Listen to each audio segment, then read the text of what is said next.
Hey everyone, welcome to the first episode of Who's That Girl on Divine TV, where we talk all things beauty, business, and faith. Today we'll be having a sit down where my guest will be getting her hair installed using Divine Extensions. Without further ado, let me introduce the beautiful Autty Simone. Hey girl. Hey Autty, how you doing today? I'm good. How you doing? I'm doing real good, Autty. You looking real fine today, girl. Thank you for having me. Yes, Autty. So tell me what you have on today. I have on my custom Autty Simone lace set. We make it straight out of my warehouse now. Really? Yes. Wow, let me see. Let me feel it. Okay. It's not a cheap lace. No, it's not cheap lace at all, actually. And how many colors does this come in? Well, so far I've done 5 different colors, and we just keep adding on as it keeps selling out. So we just drop a collection. I'm curious. So, Autty, today we have Faith styling your hair, and we're gonna be talking about your business, your beauty, your fave. We're gonna talk about where you started.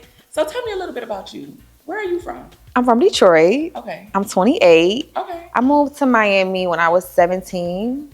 Yeah. I was in school. I went to college, That's Florida young. Memorial. I graduated, I'm not even gonna say early. I'm from Detroit, so the age is like different for school. Mm-hmm. So I went to college. I didn't finish, but that don't matter. But It don't I'm matter, here, right? yeah. Okay, so tell me about moving to Miami at 17. Like, how was that? You just decided that this is the city you're gonna flow to, or what brought you to that decision? I knew nothing about Miami. I just, honestly, I would see like music videos and what it looked like, and I'm like, I want to go there. Yeah. Anything better than Detroit. Detroit is just so cold, it's gloomy. I just had to get out of there, and I just went. I didn't even think it through. At 17, that's young too. So you jumped off the porch like early. Oh, I've been off the porch, yes. Yeah, you have I to had be to go. like ready to literally move to Miami on your own, or I moved down here with my best friend. We both went to school, okay. And what school was that? Florida Memorial. Okay, I've heard about Florida Memorial. And so Miami at 17, young on your own, college. How was that like for you? A lot of people probably think it's scary, Mm-hmm. but I was so ready to go. I was happy to just be on my own, but I'm not gonna lie, life did get real. Like, you're not in your mom's house no more. You don't have your grandma down the street. You don't have your auntie. Yeah. It did hit me. I didn't have no money. That's what hit me. Like, I had to pay for books. Mm-hmm. I had to financial aid, didn't cover my food. The dorms was disgusting. I didn't have a car. Mm-hmm. Like, for the first time, I felt like I really was poor for real. At 17. In school, living here. Because, when you went home, you were comfortable. You were in your mom's house. Yeah. Like, I'm in a whole nother state that I really didn't do no research on. Like, no, it don't sound like you do. Like, yeah, you got to pay for lunch if your financial aid not coming. Like, it was terrible. 17, Florida Memorial. I went to FIU. And Okay. I went to college at like 18, 19. And then I went to Valencia and Orlando. Mm-hmm. Was broke in Orlando. So I really get like being hungry, broke. And so how was you getting money? Like, because I had to work a job. Mm-hmm. I worked at Checkers. And then I worked at a call center. I had to do a few things. So what was your means for income for real? Okay, so it all started with, they was about to kick me off campus. And I was about to have to go home. Yeah. Because I owed some money or something, and I had to come up with that money. I did try to get a job. I applied for Saks, and I had an interview and everything in Bell Harbor. They didn't hire me. So you've always been into fashion? Not as heavy as I am. Mm-hmm. As I started, I done became like a real fashion girl now. Right. I didn't even know it was really my passion. I really loved it until I started doing it. I didn't know I was going to be doing what I'm doing now. Like, Yeah. I've been selling hair. I think I always loved hair, but definitely When you start, when you get your fingers into it, it really grows. you want to learn more. You end up like knowing, your shit. You know what you're here for. Yeah. Okay. Yeah. So you didn't get the job at Saks then. Now No. what happened? It was Carnival weekend. I'm still underage. KOD. Wait, how old you is now? I'm still 17. I didn't turn 18 yet. 17. I had to rush because I came down. I didn't know I had to like pay money and stuff. I thought financial aid covered all of that. They like, look, we need this money. You was down here off a dream. Yeah. Yeah. And they was like, we need some money or you have to go home by this date. And I was not going home. Okay. I wasn't going home. Carnival weekend. I went up to KOD. I had a fake ID. I actually took one of my friend's IDs from home. It didn't even look like me. Yeah. Yeah. I took it up to KOD. I was trying to be a shot girl. And At 17. At You can't 17. even drink. But I had the perfect person interviewing me there because she looked at the ID. She said, "This isn't you." And I'm like, okay, it's not me, but I really need some money or I'm about to go home. I told her my whole story. And she was like, okay, I'm gonna let you work. Don't tell nobody. If I catch you drinking, you gotta go home. That's what she said. So you was working at KOGBC. Yeah. Only for Carnival weekend though. Oh, only Carnival weekend. Yeah. So it was like a one-time shot thing. Like, I'm just doing this. No, I got in there as a shot girl and I saw what the strippers was making. I'm like, oh no, I'm doing something wrong. I'm about to go through what they doing. So what you made that first week? Like that first week? Carnival weekend?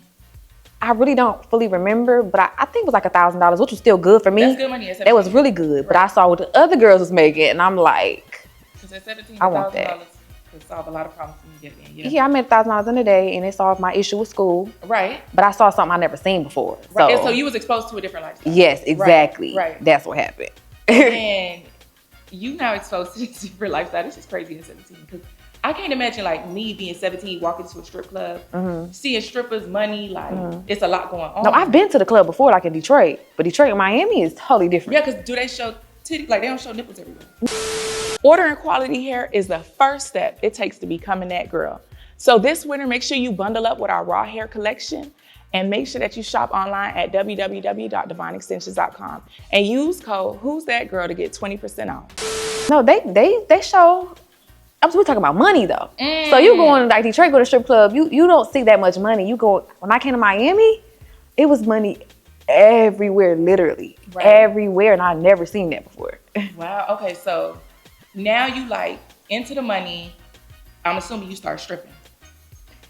Yep, I went to another club with my fake ID. What club was this? Girl, Take One. Okay, Autty was out here. Okay, you was out here, Take One. And but I know I was doing it. I Googled it. I saw Take One was like kind of like a hole in the wall. And I knew I had no experience. And I'm like, you know what? I'm gonna embarrass myself at this club first. Okay. And work my way up. Okay. So you're now in Take One. And how long was you stripping? Like total period? Yeah, like time frame. It was kind of on and off because I had a baby, but I'm gonna just say from 17 and I started when I was 23. Okay, so 17 to 23, that's like what, like five years? A little longer? Don't do me like okay, school was a long time ago. But you now stripping, and so where exactly did business come into all of this? Pandemic. Pandemic time happened. This is fresh, Autty. Autty Simone is like, it's like new. Yeah. I say, what is that, 4 or 5 years? And I feel like pandemic was like a wave for a lot of people in business. Like it was like that was money, 2020, right? Right, that was like money. Because my business blew up during the pandemic. I just started pandemic. Right. Like I had just started. I could have still been dancing, but I had met somebody and he pretty much was like, look, I'm gonna take you serious. You cannot go back to the club. And I sat at home during pandemic. Probably he told you not to go back to the club. Yeah, because pandemic had already happened. I had just purchased my first house, and he was like, I'm rocking with you, but you can't go back to the club. So you was doing pretty well for yourself, like stripping. Yeah. So you didn't need to stop. No. Right. You didn't need to stop. So then you decided. Okay, but I was tired of it though. Okay. It's really draining. That's a draining lifestyle. Yeah, it's really draining. So now you're saying, okay, I'm going to go into selling something. I had no plan. I just was at home for 3 months. And me being at home for 3 months, not doing anything in this pandemic, I felt like a loser. Like I had nothing going on, literally. I did not like that. So I'm over here. We're bored in the house, mind you. I'm Googling stuff. I'm asking questions. I was on Google real heavy and I started thinking about what do I like doing. Yeah. And I was going to actually open up a store after pandemic, but that take too long. So I'm like, let me try online. And I was just playing around. Like I uploaded I dropped one thing. It was a simple dress. Simple. So you started off with one dress? Yeah, one dress. One dress is the dress that bloomed Autty Simone. It didn't even, all I had to do, see how I am as a person. If you show me how to make money one time and I see how I can make some money one time, I'm just like that. I'm going to keep making money. I'm going to keep, yes. This is a way that I could keep running. Exactly. Okay, I get it. Okay. As long, and that's how I feel about like online as well, like social media, that whole little world. Like it's no end to how much money you could really make in business. It's not. It's like no cap on it. So, and I'm competitive. You are. So I want to keep on like beating whatever. I'm in a competition with myself though. So if I make this amount, I want to make more. I want to keep making more. I want to keep getting better. So you're like motivated. You're like really, really motivated. So that one dress you dropped, how was it? It was. What you mean? How was it? Like how did it do? Did it sell? Oh, it sold out. Okay. Very, very fast. And it was such a basic dress. And I'm just like, okay. So where did corsets come in? Because I heard you were doing corsets and That was, oh, wait, I'm lying. Okay, Corsets was first. Right, I heard. And yeah, I'm sorry. Corsets was first. That sold out, but that's like, I don't look at that like clothing really. It was a corset. And then that's when I added the dress. Okay. To see. And then you started moving into clothing. Yeah. And little by little. No, all I did was drop the dress, and after that, I just bought full-blown inventory. And then little by little, just constantly growing and growing and growing. Pretty much, yeah. So I want to talk a little bit, because I've been following you for some time. I really want to talk about your work ethic, because I feel like a lot of people like see the glitz and glam in business, or they might see like Autty dressed up in a nice outfit, like it's easy, pictures, and it's easy. And I tell you what, my mama was trying to start an online business for clothes, and I would just take her pictures, and it was so much work. And I was like, these girls make it look so easy, posted in front of a camera. So tell me a little bit about your work ethic. Like, how hard do you really work? Because people don't really know. I feel like as an entrepreneur, and I'm sure you know, yeah, this is not a 9 to 5. This is a 24/7. You never stop, and everything is your job. Even if you have an assistant, you're still doing the orders. You picking out whatever. You planning the shoots. You doing the scripts. You know, I'm very controlling. I'm not gonna lie. Like I'll pay somebody to do something, and I'll go and I'll redo everything. Really? Like I have whatever I see in my brain. That's how you want it done. I want it done like that, and it's gonna happen in my brain, or we gonna keep doing it over. I'm the same way. But I feel like that's why it's so good to have a good team. Like building the hair company over time, it's really been team. Like me learning, get you some good people behind you, because you can't do everything yourself. You can't. No. So you drain yourself. You design your own clothes. Like, how does that come about? Because I'm new to that game. Okay. I'm new, and I love it. Yeah. I'd rather do that than wholesale. I can't do the wholesale. It's just not me, you know? Really? It's not me anymore, no. So you want to transition your business into a place where it's primarily like full manufactured items, where I don't do wholesale at all anymore. Everything is I done turned my warehouse into a manufacturer. So you have like what is that, a seamstress? Like, I guess I have a few of them? Yeah, a few of them in my warehouse. Okay, period. I'm very hands-on. Like, I need to be able to see it. I don't want to be talking to people overnight in China. I don't want to do that. Like, I need to see what's going on. I want to pick out everything. Yeah, okay. And I definitely can understand that, you know, especially trying to get quality out to your customers. Because if you care about your business, you want to be able to produce quality at the end of the day. You want them to feel like this ain't cheap clothes. And the Chinese clothes would be cheap. It'd be cheap. It'd be cheap. The people get mad at me when it's cheap. And it's like, I'm just like, this, I didn't make it. Yeah, okay. So talk to me a little bit about faith in business. Because so many people like see entrepreneurship. They see you making the sales. They see you doing well. But behind closed doors, it get real ugly. Like, it's stressful. It gets stressful. It's been a lot of times like I've had to fast. I've had to pray. God make a way, because business has almost, I feel like sometimes my business could become a monster. Like, and it could like feel like if I don't overtake this, it will overtake me.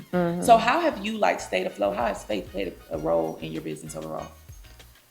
I said, I don't have a choice, first of all. Right. Like, I'm one of the people, I have a plan and I'm gonna tell myself, oh, it's gonna work. And if it doesn't work, I'm gonna make it work.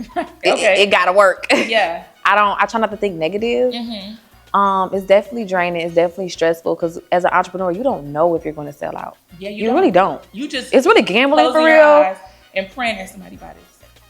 You gotta believe in yourself. This whole production right now, and they better buy demonic stitches, okay? For real. You just close your eyes. No, they're gonna buy it. They're gonna buy it. They're going to buy it. Y'all going to buy it. Okay. So you just be gambling, and you really think positive. So that's like one of your secrets. Like, you just thinking positive, you just going with the flow. And it sounds like you're really confident. I am. I do have my moments when I'm like, damn, what if it don't work? But then my other side, like, oh, what if it do work? Right. Okay. And so you choose to operate in that side. Yeah. And so how do you balance everything? Because like, being a mom, I'm a mom. I have sons too. And your son is like how? 8. Right. So you've been doing this business and mom. Yeah. So like, how are you balancing motherhood and business? It's hard. Yeah. It's really hard. Sometimes I actually feel bad, because I feel like when you're an entrepreneur, this is not a 9 to 5. This is a 24/7. Like, you never stop working. Yeah, you never do. Never. So I have to try to balance. Sometimes he do say like, Mommy, I want to spend time with me. And that's when I'll just stop everything and I'll spend time with him. Right. But I'll be tired. I'm tired. Right. And Autty Simone has grown to such a big brand. Like, congratulations on all your success. Thank you. Because like, I really see you doing big things. So like, what's the goal here? Tell me, what do you see for yourself? I'm starting to see myself like a bigger picture now. At first, I'm not going to lie. Like, I was just hustling. Yeah. Like, I don't know what I'm doing, but let's just go with the wind. And if the sale come in, then okay, good. Bills is getting paid. No, the sales gonna come in, but it's like, how long is it gonna last? You know what I'm saying? That's what I was thinking. Like, is this something? Is it a good run? Is this something I can see myself doing forever, or until, like, you know, I'm old and wrinkly?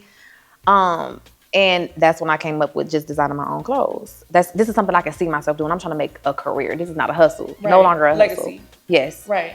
Like, I want to start attending fashion shows, you know, Revolve. Right. Like, I'm just starting to see the bigger picture. Like, I really want to further my career and take it seriously. And you will. You will. That's I see right. this like legacy, paying the bills. I mean, you see the quality. I see the quality. Now let's talk. Look, I see the hair quality too. You I got do. in our Cambodian wavy. Listen, this looks so good. What do you think about the hair? I think it blends in with my real hair. Cause I'm not really into wigs like that. Yeah. I like to wear my hair I be out. trying to stand Autty a wig, and I don't want no wig. No, cause first of all, I have too much hair for that, so my head look big. Like, I have a cap, like a big hat on my head. You don't like it? I love me a wig down though. Really? It doesn't look right on me. When I die, put me in a casket with a wig on. Yours look nice though. Right. Really nice. It don't lay on my head like that. Exactly. I will die with a wig on. I cannot. And I like leave outs. I feel like they work for who they work for. Yes. So you more of a leave out girl. Yeah. So wig or leave out, you choose leave out. Leave out or tape in. Leave out? You gonna do leave out? Tape in is pull your hair out. Quick weave. Quick weave. I never did a tape in. You do clip ins. Clip ins, yes. So clip ins or quick weave? Clip ins. Okay. Bob or short? I mean bob or long? Bob or long? Yeah, long hair bob. I'm tired of long. Really? You a long hair girl? I am tired of it though. I need to switch it up. I'm gonna say Bob. That's coming next. Are you into color? Cause I don't be seeing you like do no color. Every time I try a color, it just does not look right. Yeah. Like blonde, I look washed out. Like I look like Miss Piggy. Like it brings my skin tone out, and I just look pink. Okay. So black hair all day. And so your fave hairstyle? What you think my favorite hairstyle is? A part down the middle, is it? And when I get a bob, it's gonna be bust out in the middle too. Yes, you is a bust down girl, and you gonna have to put this in a bust down because you know these bundles last really long. Autty, I want to see you rocking them and wearing them. Make sure it's really soft. Like I really like this hair. Yeah, no, it fits you so well and it's so full. It literally blends. I can't tell the difference. Straight from Cambodia. I think you are wearing 28 inches. I believe I sent you like 3 bundles of 28. It was 28? When I was getting it done, we didn't know. And she was just like, this is like 30, 32. Like, this is really long. That's okay. Oh, yeah, but they was 28 inch. Oh, y'all hear that? It was long. Okay. All right. So thank you so much, Autty. I really appreciate you coming on today. This was like so interesting diving into your business, who you are. And I feel like so many people need to put some respect on your name because you really work extremely hard. I really do. I really respect the work ethic because it's not easy coming from, you know, where you came from. 17 years old, moving to Miami, stripping, corset, dresses, literally. I'm happy you see it. Thank you. I see it. Thank you for having me. We seriously. gonna have Autty on this show because you are that girl. Thank you. You too. See y'all later.